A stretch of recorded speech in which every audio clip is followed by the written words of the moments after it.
ಈಗ ಡಾಕ್ಟರ್ ಪದ್ಮರಾಜ ರಾಸನ್ಕೆ ಅವರು ನಮ್ಮನ್ನು ಕುರಿತು 2 ಮಾತುಗಳು ಆಡಬೇಕಾಗಿ ವಿನಂತಿಸಿಕೊಳ್ಳುತ್ತೇನೆ. ಫಸ್ಟ್ಗೆ ಸ್ಟೂಡೆಂಟ್ಸ್ಗೆ ಹೇಳಬೇಕಾಗ್ತದೆ. ಯಾಕಂದ್ರೆ ವಿದ್ಯಾರ್ಥಿಗಳು ಇವತ್ತಿನ ವಿದ್ಯಾರ್ಥಿ ನಾಳಿನ ಭವಿಷ್ಯದ ನಾಯಕ ಅಂತ ಕೂಡ ನಾವು ಕೇಳಿದ್ದೀವಿ. ಅಲ್ಲ ಹೆಂಗ್ ಭವಿಷ್ಯದ ನಾಯಕ ಆಗ್ತಾರೆ ಅಂತಂದ್ರೆ ಬಹಳಷ್ಟು ರೂಟ್ಗಳದಾವು. BA BCom BSc MA MSc MCom MSW ಇಂಥ ಕೋರ್ಸ್ಗಳನ್ನ ನಾವು ಕರೆಕ್ಟಾಗಿ ಓದೋದ್ರ ಮೂಲಕ ನಾವೇ ಇನ್ನೊಬ್ಬರಿಗೆ ಮಾರ್ಗದರ್ಶಕರಾಗಿ ಇನ್ನೊಬ್ಬರಿಗೆ ನಾವು ಶಕ್ತಿಯನ್ನು ಕೊಡುವಂತ ಶಕ್ತಿಯನ್ನ ಅಧ್ಯಯನದಲ್ಲೇ ಬಳಸ್ಕೊಳ್ಬೇಕು. ಶರಣು ಸರ್ ಅವ್ರ ಮಗ ಹೇಳಿದ್ರು, do good be good teach good thought good ಅಂತ ಹೇಳಿದ್ರು. ಫಸ್ಟ್ ನಾವು ಗುಡ್ ಆಗಿರ್ಬೇಕು, ಬಿ ಗುಡ್ ಡೂ ಗುಡ್. ನಾವು ಮೊದಲು ಒಳ್ಳೆಯವರಾಗಿರ್ಬೇಕು, ಆಮೇಲೆ ಒಳ್ಳೆಯದನ್ನ ಮಾಡ್ಬೇಕು. ನಮಗೆ ಯಾರಾದ್ರು ಕೆಟ್ಟದ್ದು ಮಾಡಲಿ ಅದು ಅವ್ರಿಗೆ ಬಿಟ್ಟಿದ್ದು. ನಮಗೆ ಕೆಟ್ಟದಾಗೋದು ಕೆಟ್ಟದ್ದು ಮಾಡೋದು ನಮ್ಮ ಸಂಬಂಧ ಅಲ್ಲ, ಅವ್ರ ಸಂಬಂಧ ಅದು. ಫಸ್ಟ್ ನಾವು ತಪ್ಪು ಮಾಡಬಾರ್ದು, ಇನ್ನೊಬ್ರು ತಪ್ಪು. ನಾವು ಮೊದಲು ಚೆನ್ನಾಗಿ ಬೈಕ್ ಓಡಿಸ್ಕೊತ ಹೋಗ್ಬೇಕು. ಇನ್ನಾರೋ ಹಿಂದೆ ಮುಂದೆ ಒಂದು ಡಿಕ್ಕಿ ಹೊಡೆದ್ರೆ ಅವ್ರು ತಪ್ಪದು. ಒಂದ್ಸರಿ ಅವ್ರ ತಪ್ಪಿಗೆ ಕೂಡ ನಾವು ಬಲಿ ಆಗ್ತಿರ್ತೀವಿ. ಬಟ್ ನಾವು ತಪ್ಪು ಮಾಡ್ಬಾರ್ದು. ಕನಕದಾಸರು, ಬಸವಣ್ಣವರು, ಎಲ್ಲ ಶರಣರು, ದಾಸರು ಏನ್ ಹೇಳ್ಯಾರಂದ್ರೆ ನಾವು ಚೆನ್ನಾಗಿರ್ಬೇಕು. ಸತ್ಯವಂತರ ಸಂಘವಿರರು ತೀರ್ಥವ್ಯಾತಕ್ಕೆ ನಿತ್ಯ ಧ್ಯಾನಿ ಆದ ಮೇಲೆ ಚಿಂತೆ ಯಾತಕ್ಕೆ ಹೇಳಿದ ಕನಕದಾಸರು. ನಾವು ಫಸ್ಟ್ ಸತ್ಯವಂತರ ಸಂಘ ಮಾಡ್ತೀವಿ. ಬಸವಣ್ಣವರ ಕಾಯಕವೇ ಕೈಲಾಸ ಅನ್ನುವಂಥ ತತ್ವವನ್ನು ನಾವು ಲೈಫಲ್ಲಿ ಅಳವಡಿಸ್ಕೊಳ್ಬೇಕು. Work is God, truth is God. ಕೆಲಸವೇ ದೇವರು, ಕಾಯಕವೇ ಕೈಲಾಸ. ಕಾಯಕದಲ್ಲಿ ನಿರತನಾದೊಡೆ ಪೂಜೆಯನ್ನಾದ್ರೂ ಮರಿಬೇಕು, ಹರ ಗುರು ಶರಣರನ್ನು ಮರಿಬೇಕು, ದೇವರನ್ನು ಮರಿಬೇಕು ಅಂತ ಹೇಳ್ತಾರೆ. ನಾವು ಕೆಲಸದಾಗ ಇದ್ದೀವಿ ಅಂತಂದ್ರೆ ನಾವು ಯಾರು ಬಂದ್ರು ಮಾತಾಡ್ಸ್ಬಾರ್ದು. ದೇವರೇ ಬಂದಿನಪ್ಪ ಮಾತಾಡ್ಸು ಅಂತಂದ್ರೆ, ಇಲ್ಲ ಸರ್ ನಾನು ಭಾಳ ಬಿಜಿನಿ ಅಂತ ಹೇಳ್ಬೇಕು. ಇಲ್ಲ ದೇವರೇ ನಾನು ನನ್ನ ಕೆಲಸ ನಿರತನಾಗಿದ್ದೀನಿ. ಬಸವಣ್ಣವ್ರು ಅದೇ ಹೇಳ್ತಾರೆ, ಕಾಯಕವೇ ಕೈಲಾಸ. ಕಾಯಕ ಬಿಟ್ರೆ ಕೈಲಾಸಕ್ಕೆ ಹೋಗ್ಬೇಕಾಗ್ತದೆ. ಕಾಯಕ ಬಿಡಬಾರ್ದು. ನಾವು ಬಟ್ಟೆ ಹೊಲಿಯೋರು ಬಟ್ಟೆ ಹೊಲಿತಾ ಇರ್ಬೇಕು, ಬಸ್ ಡ್ರೈವ್ ಮಾಡೋರು ಬಸ್ ಡ್ರೈವ್ ಮಾಡ್ತಾ ಇರ್ಬೇಕು, ಟ್ರೈನ್ ನಡೆಸೋರು ಟ್ರೈನ್ ನಡೆಸ್ತಾ ಇರ್ಬೇಕು, ಏರೋಪ್ಲೇನ್ ನಡೆಸೋರು ಏರೋಪ್ಲೇನ್ ನಡೆಸ್ತಾ ಇರ್ಬೇಕು. ಯಾಕೆ ಒಬ್ಬ ಟ್ರೈನ್ ಡ್ರೈವರ್ಗೆ ಹಿಂದೆ 10,000 1,000 ಇದು ಇರ್ತಾವ, ಪ್ಯಾಸೆಂಜರ್ಸ್ ಇರ್ತಾವ. ಒಬ್ಬ ಡಾಕ್ಟರ್ಗೆ ಇಡೀ ಹಾಸ್ಪಿಟಲ್ ನಲ್ಲಿ 100 ಪೇಷಂಟ್ಸ್ ಇರ್ತಾವ. ಅವ್ನು ತಪ್ಪು ಮಾಡಿಬಿಟ್ರೆ ಎಲ್ಲರೂ ಸತ್ತೋಗ್ಬಿಡ್ತಾರೆ. ಅವ್ನ ಕಾಯಕ ಅವ ಮಾಡ್ಬೇಕು. ಅವ್ನ ಕಾಯಕ ತಪ್ಪಿದ್ರೆ ತಾನು ಕೈಲಾಸ್ಕೋಬೇಕಾಗ್ತದೆ, ಈ ತರ ಅವ್ರು ನಂಬುದವರನ್ನ ಕೈಲಾಸ ಕಳಿಸ್ಬೇಕಾಗ್ತದೆ. ಹೌದಿಲ್ಲ? ಹೀಗಾಗಿ work is worship, truth is God, there is no God, truth is God ಅಂತ ಹೇಳ್ತಾರೆ. ಸತ್ಯವೇ ದೇವರು. ಗಾಂಧೀಜಿಯವ್ರ ಮಾತನ್ನು ನಾವು ಬಹಳಷ್ಟು ಸಾರಿ ಕೇಳಿದೀವಿ. ಕನಕದಾಸರು, ಕುಲ ಕುಲವೆಂದು ಹೊಡೆದಾಡಿದಿರಿ, ನಿಮ್ಮ ಕುಲದ ನಿಜ ನೆಲೆ ಏನಾದ್ರೂ ಬಲ್ಲಿರ, ಜೀವ ಯಾವ ಕುಲ, ಆತ್ಮ ಯಾವ ಕುಲ, ಜಲದ ಬೊಬ್ಬುಳಿಯಂತೆ ಇದೆಯಾ ಅಂತ ಹೇಳ್ತಾರೆ.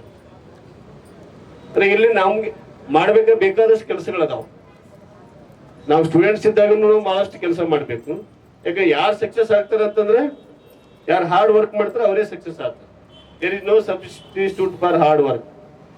ನಿರಂತರ ಪ್ರಯತ್ನಕ್ಕೆ ಬೇರೆ ಯಾವುದೇ ಆದ ದೈವನೇ ಇಲ್ಲ. ಯಾರು ನಿರಂತರವಾಗಿ ಕೆಲಸದಲ್ಲಿ ಇರ್ತಾರೋ ಅವರು ಏನ್ ಬೇಕಾದ್ರೂ ಸಾಧನೆ ಮಾಡ್ತಾರೆ. ಒಂದ್ 3 ಜನ ಅಜ್ಜಿಯರು ಮುದುಕಿಯರು ಮಾತಾಡ್ಕೊಂಡು ಕೂತಿರ್ತಾರೆ ಹಳ್ಳ್ಯಾಗ. ಅಂದ್ರೆ ಅವ್ರ ಮಕ್ಕಳು ಬಹಳ ಲೇಜಿಯಾಗಿ ಓಡಾಡ್ತಾ ಇರ್ತಾರೆ. ಒಬ್ರು ಮುದುಕಿ ಅಂದ್ರಂತ, ಅಜ್ಜಿ ಅಂದ್ರಂತ, ನನ್ನ ಮಗ ಕುಣಿಗ್ ಹೋದ್ರ ನನಗೇನ್ ಕಮ್ಮಿ ಅಂದ್ ಒಬ್ರು ಅಂದ್ರಂತ. ನನ್ನ ಮಗ ಕುಣಿಗ್ ಹೋದ್ರ ನನಗೇನ್ ಕಮ್ಮಿ ಅಂತ ಹೇಳಿ ಒಂದ್ ಮುದುಕಿ ಅಂತಂತ. ಮತ್ತೊಂದ್ ಮುದುಕಿ, ನನ್ನ ಮಗ ಮಣ್ಣಿಗೆ ಹೋದ್ರ ನನಗೇನ್ ಕಮ್ಮಿ ಅಂತಂತ. ಮತ್ತೊಂದ್ ಮುದುಕಿ, ನನ್ನ ಮಗ ಸುಡುಗಾಡಿ ಹೋದ್ರೆ ನನಗೇನು ಕಡಿಮೆ ಅಂತ. ಇವ್ರು 3 ಜನ ಮಾತು ಕೇಳಿ ಅಲ್ಲಿದ್ದವ್ರು ಪರೇಶನ್ ಆದ್ರಂತ. ಇವ್ ಏನು ಮುದುಕಿಯರದವ, ಮಕ್ಕಳಿಗೆ ಹಿಂಗೆ ಬೈತೇವಲ್ಲ ಅಂತ ಹೇಳಿ ಒಬ್ಬ ಹಿರಿಯ ಬಂದು ಕೇಳಿದ್ರಂತ, ಏನಮ್ಮ ಹಿಂಗ್ ಮಾತಾಡಕತ್ತೀರಿ ಅಂತ.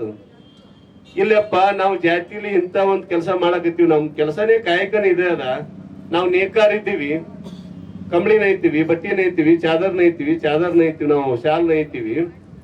ನಮ್ಮ ಹಿರಿಯ ವಯಸ್ಸಾಗ್ಯದ, ನನ್ನ ಮಗ ವಯಸ್ಸಿಗೆ ಬಂದನ, ಕೆಲಸ ಮಾಡಲಾಗ್ಯಾನ. ಈ ನೈಗೆ ಮಾಡ್ಬೇಕಾದ್ರೆ ಕುಣಿಯ ಹೊಡೆದಿರ್ತಾರ, ತೆಗ್ ಹೊಡೆದಿರ್ತಾರಲ್ಲ, ಅವ್ರು ಹಳ್ಳಿ ಭಾಷೆಲಿ ಕುಣಿಯತ್ತ ತೆಗಿನ ಕಾಲಿಟ್ಟೆ ಕಂಬಳಿ ನೈಬೇಕಾಗ್ತದೆ. ನನ್ನ ಮಗ ಕುಣಿಯ ಕಾಲಿಟ್ಟು ಕಂಬಳಿ ನೈದ್ರ, ಸೀರೆ ನೈದ್ರ ನಾ ಶ್ರೀಮಂತ ಆಗ್ತೀನಿ ಅಂತ ನಾ ಹಾಕತ್ತೀನಿ ಅಪ್ಪ, ನಾಯಕ್ ಬೈಲಿ ಅಂತ. ಮತ್ತೆ ಇನ್ನೊಬ್ರು ಅಜ್ಜಿ ಕೂಡ ಅದನ್ನೇ ಹೇಳ್ತಾರ. ಅವ್ರ ಕಾಯಕನೇ ಮಣ್ಣು ಕಲಸೋದಿತ್ತು. ಕುಂಬಾರ ಸಮಾಜದವ್ರು ಇರ್ತಾರ. ಅವ್ರು ಮಣ್ಣು ಕಲಸಬೇಕು, ಗಡಿಗೆ ಮಾಡೋರು ಹೋಗಿ ಮಣ್ಣು ಕಲಿಸ್ಬೇಕ. ನನ್ನ ಮಗ ಮಣ್ಣಿಗೆ ಹೋದ್ರೆ ನನಗೇನು ಕಮ್ಮಿ ಅಂತ ಹಾಕಿ ಅಂತ. ಮಣ್ಣು ಕಲಸೋರು, ಗಡಿಗೆ ಮಾಡೋರು ಮಣ್ಣು ಹದ ಮಾಡ್ಬೇಕಲ್ಲ, ಭಕ್ತ ಕುಂಬಾರ ನೋಡಿ.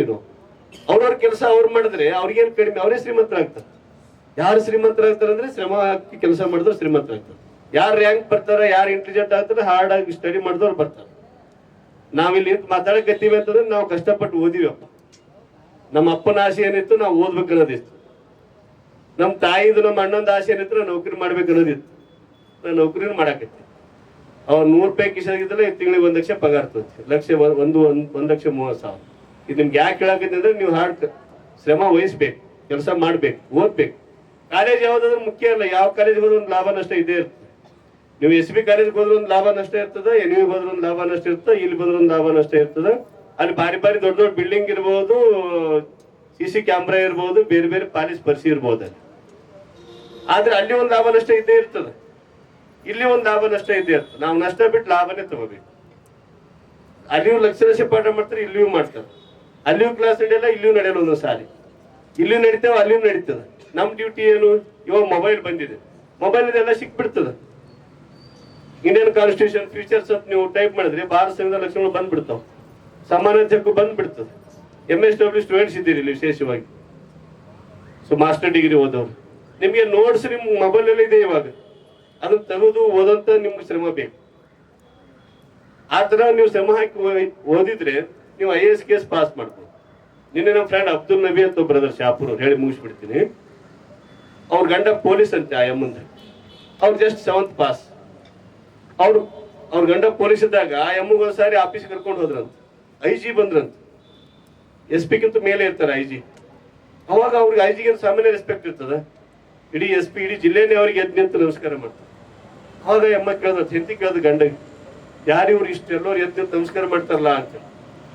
ಅವಾಗ ಅವ್ರು ಪೊಲೀಸ್ ಹೇಳ್ತಾರೆ, ಅವ್ರ ಹೆಂಡತಿಗೆ ಹೇಳ್ತಾರೆ, ಅವರು IG ಅದಾರ. IG ಆಗ್ಬೇಕಾದ್ರೆ ಏನ್ ಮಾಡ್ಬೇಕು? ಪರೀಕ್ಷೆ ಬರಿಬೇಕು. ಎಂತ ಪರೀಕ್ಷೆ? BA BSc BCom ಒಂದು ಡಿಗ್ರಿ ಮುಗಿಸ್ಕೊಂಡ್ಮೇಲೆ ಪರೀಕ್ಷೆ ಬರಿಬೇಕು, IAS IPS ಅಂತ. ಹಂಗ ನಾನು ಮಾಡ್ತೀನಿ ಅಂತ. ನೀ 7ನೇ ಕಲ್ತು ಬಿಟ್ಟಿದ್ ಏನ್ ಮಾಡ್ತೀನಿ ಅಂತ. ಇಲ್ಲ ಅಂತ ಹೇಳಿ ಮತ್ತೆ SLC ಪಾಸ್ ಆಗಿ ಡಿಗ್ರಿ ಪಾಸ್ ಆಗಿ ಪರೀಕ್ಷೆ ಬರಿತಾಳ. ಎಷ್ಟು ಹಠ ತೊಡ್ತಾರೆ. ಆದ್ರೆ 2 ಮಕ್ಳು ಕೂಡ ಇರ್ತಾವಂತವ್ರಿಗೆ. 2 ಮಕ್ಳು ಇದ್ರು ಕೂಡ ಅಮ್ಮ ಕಷ್ಟಪಟ್ಟು IAS IPS ಮಾಡ್ತಾರೆ. 3 ಸಾರಿ ಫೇಲ್ ಆಗ್ತಾಳಂತ. 4ನೇ ಸಾರಿ ಗಂಡಗಂತ ಬೇಡ ಬಿಡು, ಏಜ್ ಆಲಿಕತ್ 34 ವಯಸ್ಸಾಯ್ತು, ತೊಗೊಂಡು ಏನ್ ಮಾಡ್ತೀನಿ. ಇಲ್ಲ, ಇದೊಂದ್ ಸಾರಿ ಲಾಸ್ಟ್ ಚಾನ್ಸ್ ಕೊಡು, ಬರಿತೀನಿ ಅಂತ ಹೇಳ್ತಾರೆ. ಆ ಅಮ್ಮ 4ನೇ ಚಾನ್ಸಿಗೆ IAS IPS ಬರೀತಾರೆ. ಜಸ್ಟ್ BA ಪಾಸ್ ಮಾಡಿ 4ನೇ ಚಾನ್ಸಿಗೆ ಆಗಿಬಿಡ್ತಾರಂತೆ. ಏನಾದ್ರು ಅವರು IPS ಪಾಸ್ ಆದ್ರು, IPS ಪಾಸ್ ಆಗಿ SP ಆಗಿ IG ಆದ್ರು. ಸುಮ್ಮನೆ ಎಷ್ಟು ಹಠ ಇರ್ಬೇಕು, ಎಷ್ಟು ಸಾಧನೆ ಇರ್ಬೇಕು. ಸಾಧನೆಗೆ ಅಸಾಧ್ಯವಾದದ್ದು ಯಾವುದಿಲ್ಲ ಅಂತ. ಸಾಧನೆ ಮನಸ್ಸು ಮಾತ್ರ ಬೇಕು. ಇಲ್ಲ ಬರೋಡಾ ಬ್ಯಾಂಕ್ ಅದ, ನಮ್ಮ ಕಾಲೇಜಿಗೆ ಸನ್ಮಾನ ಮಾಡಿದ್ದೇವೆ. ಅಮ್ಮ ಜಸ್ಟ್ ಪ್ಯೂನ್ ಅಂತ ಅಪಾಯಿಂಟ್ ಅವ್ರು 5ನೇ ಕ್ಲಾಸ್ ಪಾಸ್, ಮಹಾರಾಷ್ಟ್ರದ ಸೊಲಾಪುರದವ್ರು. ಅವ್ರು ಹೇಳ್ತಿದ್ರು, ಅವ್ರ ಸಾಧನೆ ಅವ್ರು ಹೇಳ್ತಾ ಇದ್ರು. ಇವನ್ 4 ವರ್ಷದಿಂದ 5ನೇ ಪಾಸ್ ಆಗಿ ಅವರು ಪ್ಯೂನ್ ಅಂತ ಹೇಳಿ ಜಾಯ್ನ್ ಆಗ್ಯಾರ ಬ್ಯಾಂಕ್ ಅಲ್ಲಿ. ಆಮೇಲೆ ಎಕ್ಸಾಮ್ ಕಟ್ಟಿ ಪಾಸ್ ಆಗಿ ಬ್ಯಾಂಕ್ ಮ್ಯಾನೇಜರ್ ಆಗಿ ಬಂದಾರ. ಎಂತ ಸಾಧನೆ ರೀ ಇದು! ನಮ್ ಲೆಕ್ಚರರ್ ನಮ್ಗೆಲ್ಲ ಅನ್ವಯಿಸ್ತಿದ್ರು. ಇಲ್ರಿ ಬರೀ MA ಆಯ್ತು ನಮ್ದು ಸಾಕು, ಬರೀ MSc ಆಯ್ತು, ಬರೀ MCom ಆಯ್ತು, ಮಕ್ಕಳು ದೊಡ್ಡವರಾದ್ರು, ಹಸ್ಬೆಂಡ್ ನೌಕರಿ ಮಾಡ್ತಾನೆ, ಏನೋ ಕೆಲಸ ಮಾಡ್ತಾ ತಂದು ಹಾಕ್ತಾನೆ, ಅದು ಅವ್ರ ಪಾಟಿಗೆ. ನೀವೇ ಸ್ವಯಂ ಉದ್ಯೋಗಿ ಆಗ್ಬೇಕಾದ್ರೆ MA ಆದವ್ರು PhD ಮಾಡ್ಬೇಕು. Very simple. ನನ್ನ ಕಡೆ 3 ಜನ PhD ಅವಾರ್ಡ್ ಆಗ್ಯಾದ, 11 ಜನ MPhil ಮಾಡ್ಯಾರ. ಅವರೆಲ್ಲ ಒಳ್ಳೆ ಒಳ್ಳೆ ಪೋಸ್ಟ್ ನಲ್ಲಿ ಅದ. ಸೊ ನಾವು ಟೀಚರ್ಸ್ ಹೇಳೋದು ಇಷ್ಟೇ, ಕಲಿಕೆ ನಿರಂತರವಾಗಿರ್ತೇವೆ. ನಾವ್ ಎಂದು ಕಲಿಯೋದು ಸ್ಟಾಪ್ ಮಾಡ್ತೀವಿ, ಓದೋದು ನಿಲ್ಲಿಸ್ತೀವಿ, ಅವತ್ತೇ ನಾವು ದಡ್ಡ. ಸರ್ ಅವ್ರು ರಿಟೈರ್ಡ್ ಆಗ್ಯಾರ, ಅದು ಕೂಡ ಓದ್ತಾನೆ ಇದ್ರು, ಓದ್ಬೇಕು ಕೂಡ. ಯಾರು ನಿರಂತರವಾಗಿ ಓದ್ತಾರ ಅವ್ರು ಮಾತ್ರ ಹುಷಾರಿರ್ತಾರೆ. ಯಾರು ಹುಷಾರಲ್ಲ, ಯಾರು ದಡ್ರಲ್ಲ. ಯಾವ ಕಾಲೇಜು ಭಾರಿ ಅಲ್ಲ. Yes very good. ಯಾವ ಕಾಲೇಜು ಭಾರಿ ಅಲ್ಲ, ಯಾವ ಕಾಲೇಜು ಕಡಿಮೆ ಅಲ್ಲ, ಯಾವ ವ್ಯಕ್ತಿನೂ ಶ್ರೇಷ್ಠ ಅಲ್ಲ, ಯಾವನು ಕನಿಷ್ಠ ಅಲ್ಲ. ಯಾರು ಕಷ್ಟಪಡ್ತಾರೆ, ಯಾರು ನಿಯತ್ತಾಗಿ ವರ್ಕ್ ಮಾಡ್ತಾರೆ, ಒಳ್ಳೆ ಸಾಧಕರಾಗಿರ್ತಾರೆ, ಅವ್ರು ಮಾತ್ರ ದೊಡ್ಡ ವ್ಯಕ್ತಿ ಆಗ್ಲಿಕ್ಕೆ ಸಾಧ್ಯ. ಇಲ್ಲ ಅಂತಂದ್ರೆ ನಾವು ಇನ್ನೊಬ್ರಿಗೆ ಕೈ ಚಾಚ್ಕೊಂತ ಇರ್ಬೇಕಾಗ್ತದೆ. ದೊಡ್ಡವ್ರು ಸಣ್ಣವರಿದ್ದಾಗ ಅಪ್ಪ ಕೈ ಚಾಚ್ಬೇಕು, ಮದುವೆ ಆದ್ಮೇಲೆ ಗಂಡ ಕೈ ಚಾಚ್ಬೇಕು, ಇನ್ನು ವಯಸ್ಸಾದ್ಮೇಲೆ ಗಂಡ ಹೋದ್ಮೇಲೆ ಮಗನಿಗೆ ಕೈ ಚಾಚ್ಬೇಕು. ಇದೆಲ್ಲ ಕೈ ಚಾಚೋದನ್ನ ಬಿಡ್ಬೇಕಂದ್ರೆ ನಾವು ಸ್ವಯಂ ಉದ್ಯೋಗಿ ಆಗಿರ್ಬೇಕು. ಯಾವ್ದಾದ್ರು ಒಂದು ಕೆಲಸ ಮಾಡ್ಬೇಕು. ಟೇಲರಿಂಗ್ ಮಾಡ್ಬೇಕು, ಸ್ವಯಂ ಉದ್ಯೋಗ. ಟೇಲರಿಂಗ್ ಮಾಡ್ಬೇಕು. ಮತ್ತೆ ನಮ್ಗೆ ಯಾವ್ದು ಕೆಲಸ ಬರ್ತದೆ ಅದನ್ನೇ ಕಲಿಬೇಕು. ಎಸ್, ಮನೆಗೆ ಒಂದು 10 ಕುರಿ ಇದ್ರೆ ಕುರಿಗೆ ಹೋಗ್ಬೇಕು. ಯುವಕರು ನಾನು BA ಪಾಸ್ ಮಾಡಿ, ನೀ BE ಪಾಸ್ ಮಾಡಿ ಹೆಂಗ್ ಹೋಗ್ಬೇಕಂದ್ರೆ ಇಲ್ಲಪ್ಪ, ಅದು ತಪ್ಪದು. ಅದು ನಮ್ಮ ಅಪ್ಪನ ಉದ್ಯೋಗ, ನಾನು ಭಾಳ ರೆಸ್ಪೆಕ್ಟ್ ಇಂದ ಮಾಡ್ಬೇಕು. ನನ್ನ ಅಪ್ಪ ಏನು ಕೆಲಸ ಮಾಡ್ತಾರಲ್ಲ, ನನ್ನ ಅಪ್ಪನೊಂದು ಕಿರಾಣಿ ಶಾಪ್ ಇದೆ, ಅದು ಹೋಗಿ ಮಾಡ್ಬೇಕು. ನಾನು 10 ಕುರಿ ಇದ್ರೆ ಕುರಿ ಹೊಡ್ಕೊಂಡು ಹೋಗ್ಬೇಕು, ಏನು ಮರ್ಯಾದೆ ಹೋಗಲ್ಲ. 2 ಎತ್ತುಗಳಿದ್ರೆ ಹೊಡ್ಕೊಂಡು ಹೋಗ್ಬೇಕು. ಹೌದು, ಹೋಗ್ಬಾರ್ದು. ಅಪ್ಪ ಕಡ್ಲೆಕಾಯಿ ಮಾರ್ತಿದ್ನು ಬಂಡಿ ಹೊತ್ತು ಅದನ್ನೇ ಮಾಡ್ಬೇಕು ನಾವು. ನಮ್ಮ ಅಪ್ಪನ ಬಗ್ಗೆ ನಮಗ್ ಕೇಳರ್ಮಿ ಇದ್ರೆ ನಾವೇನು ಆಗ್ಲಿಕ್ಕೆ ಸಾಧ್ಯ ಇಲ್ಲ ಲೈಫ್. ಎಸ್ ನಾವ್ ಯಾವ ಸ್ಥಾನದಲ್ಲಿ ಇದ್ದೀವಿ ಆ ಸ್ಥಾನ, ನಾನು ಬಡವ ಇದ್ದೀನಿ, ನಮ್ಮ ಅಪ್ಪನ ಕೆಲಸನ ಮಾಡ್ಬೇಕು, ನಾನ್ ಮತ್ತೆ ಪ್ರಯತ್ನ ಪಡ್ಬೇಕು. ಕಲಾಂ ಅವ್ರು ಬಹಳ ಚಂದ ಹೇಳ್ತಾರೆ, ಮೀನ್ ಹಿಡ್ಕೊ, ಅವ್ರು ಎಷ್ಟೇ ದೊಡ್ಡ ವ್ಯಕ್ತಿ ಆದ್ರೂ ಕೂಡ ಸೈಂಟಿಸ್ಟ್ ಅವ್ರು ಮೀನ್ ಹಿಡಿಯೋ ಕೆಲಸ ಮಾಡ್ತಿರ್ತಾರೆ ಊರಿಗೆ ಹೋದಾಗ. ಹೆಂಗ್ ಮಾಡ್ಬೇಕ್ರಿ ಇವ್ರು ಹಳ್ಳ್ಯಾಗ ನೋಡ್ತೀವಿ, SLC ಫೇಲ್ ಆಗ್ತಾರ, ಲುಂಗಿ ಹಾಕೊಂಡು ಅಡ್ಯಾಡ್ತಾವ ಹನುಮಂದಿರ ಗುಡಿ ಬಂದು. ಇದು ಕೋರಾಟಿ ಹನುಮಾನ್ ಹೋಗ್ತಾರೆ ಶನಿವಾರ ಹುಡುಗ ಹುಡುಗಿಯರು. ಆ ಹನುಮಂದಿವರಿಗೆ ಮದುವೆ ಆಗಿಲ್ಲ, ಇವ್ರೇನು ಒಳ್ಳೆ ಹೊರ ಕೇಳ್ತಾರೆ. ಹೌದಿಲ್ಲ, ಸಮಯ ಟೈಮ್ ವೇಸ್ಟ್ ಇವೆಲ್ಲ. ಪಾರ್ಕಿಗೆ ಹೋಗೋದು, ಗಾರ್ಡನಿಗೆ ಹೋಗೋದು, ಗುಡಿಗೆ ಹೋಗೋದು, ಏನ್ ಅರ್ಥನೇ ಇಲ್ಲ. 1 ಗಂಟೆ ಅಲ್ಲಿ ಹೋಗಿ ನೀವು 1 ಗಂಟೆ ಇಲ್ಲಿ ಕೂತ್ಕೊಂಡ್ರೆ 2 ಚಾಪ್ಟರ್ ಮಾಡ್ಬೋದು, 2 ಚಾಪ್ಟರ್ ಮಾಡ್ಬೋದು. ನಾನು IAS 2 ಸಾರಿ KSP ಮಿಸ್ ಮಾಡ್ಕೊಂಡಿ, ಒಂದೇ ಪಾಯಿಂಟ್ ಅಲ್ಲಿ PSI ಮಿಸ್ ಮಾಡ್ಕೊಂಡೆ 2 ಸಾರಿ ಒಂದೇ ಪಾಯಿಂಟ್ ಅಲ್ಲಿ. ಈ ನನ್ನ ಕ್ಲಾಸ್ಮೇಟ್ಸ್ ಎಲ್ಲ ಅವ್ರು DYSP ಅರ 10 ಬಿಲ್ಡಿಂಗ್ ಕಟ್ಸಿರಿ ಇಂತವ್, ನನಗೆ ಇನ್ನೂ ಒಂದು ಮನಿ ಕಟ್ಸಕ್ಕಾಗಿಲ್ಲ. ಒಂದೇ ಪಾಯಿಂಟ್ ಅಲ್ರಿ, ಅದು ಎಂತ ಕ್ವಶನ್ ಎಂತ ಗೊತ್ತೇನ್ರಿ? PSI ಓದುವಾಗ